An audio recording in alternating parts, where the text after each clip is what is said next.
Democrats in the House Judiciary Committee suggested in a court filing Monday that they have been carrying out an impeachment investigation of President Trump since before Robert Mueller's report was even submitted, which appears to contradict previous statements by committee chairman Rep. Gerald Nadler, DNY, and House Speaker Nancy Pelosi, DKLA. Nadler first claimed earlier this month that formal impeachment proceedings were underway when he filed a petition to get secret grand jury information from the Mueller report.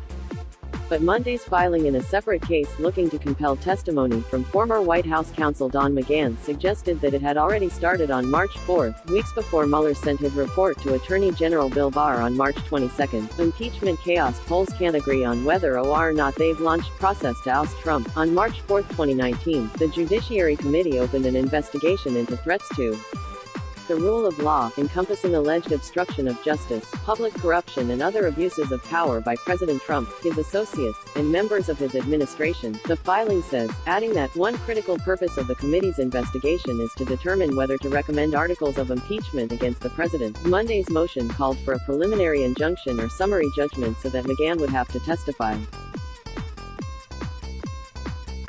McGahn has refused to comply with a committee subpoena, asserting that he has immunity. The March 4 date is in line with an August 1 op-ed for the South Florida Sun-Sentinel by Rep. Ted Deutsche, D. Florida, but it is in stark contrast with previous claims from the Democratic leadership. In a Washington Post interview published March 11, Pelosi said, "Impeachment is so divisive to the country that unless there's something so compelling and overwhelming and bipartisan, I don't think we should go down that path, because it divides the country." According to Monday's court filing, Democrats were already going down that path a week before that interview went to print. Judge slaps down Dem gambit in Trump impeachment probe. Was early August when Nadler first told CNN that formal impeachment proceedings were taking place, at the same time that he was initiating the case for the secret grand jury material. In May, he said during a WNYC radio appearance that there certainly is justification for Congress to begin impeachment proceedings against Trump, but that it was critical for the American public to agree before launching the process. "We're going to have the investigation," Nadler said in response to a question from a caller, adding that he was going to talk to colleagues about the possibility of a formal impeachment inquiry. Nadler specifically noted in the May appearance that there is a difference between a formal impeachment inquiry and holding hearings outside the context of a formal inquiry.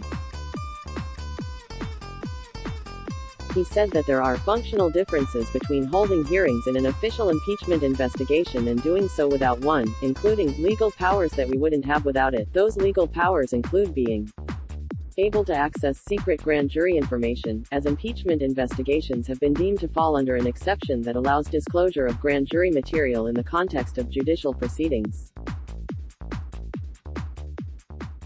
Nadler's office did not immediately respond to Fox News questions about when formal proceedings began, or if they are taking place at all. House Judiciary Committee Ranking Member Rep. Doug Collins, Argyle, wrote Monday in a letter to Nadler obtained by Fox News that no such formal proceedings could be taking place, and that Nadler is running afoul of the rules of the House.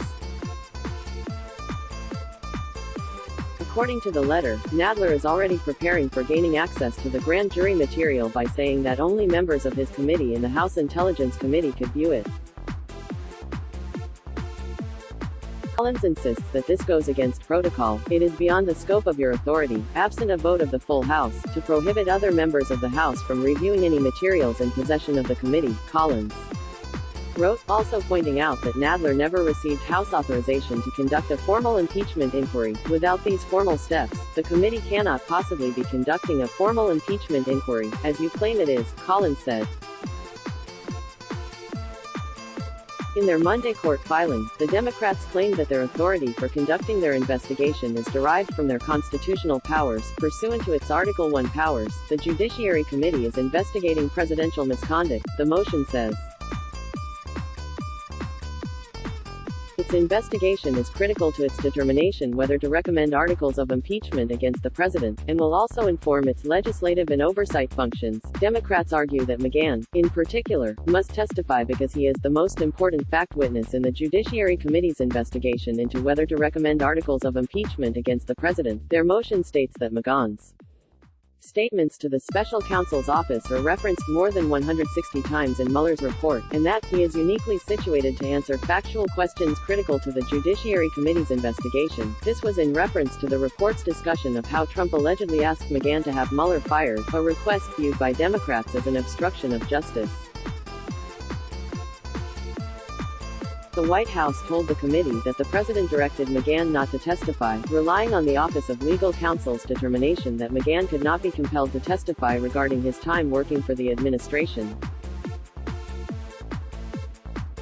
The committee argued that President Trump's directive that McGahn not testify has no valid basis in law. Click here to get the Fox News app. Democrats had attempted to have this case assigned to D.C.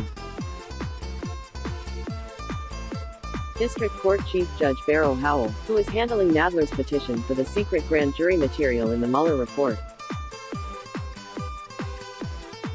Their argument was that because both cases are related to their impeachment investigation, they should be heard by the same judge. Howell disagreed, stating that while the two cases may have stemmed from the same investigation, the facts and legal issues involved are totally unrelated. Let's block ads.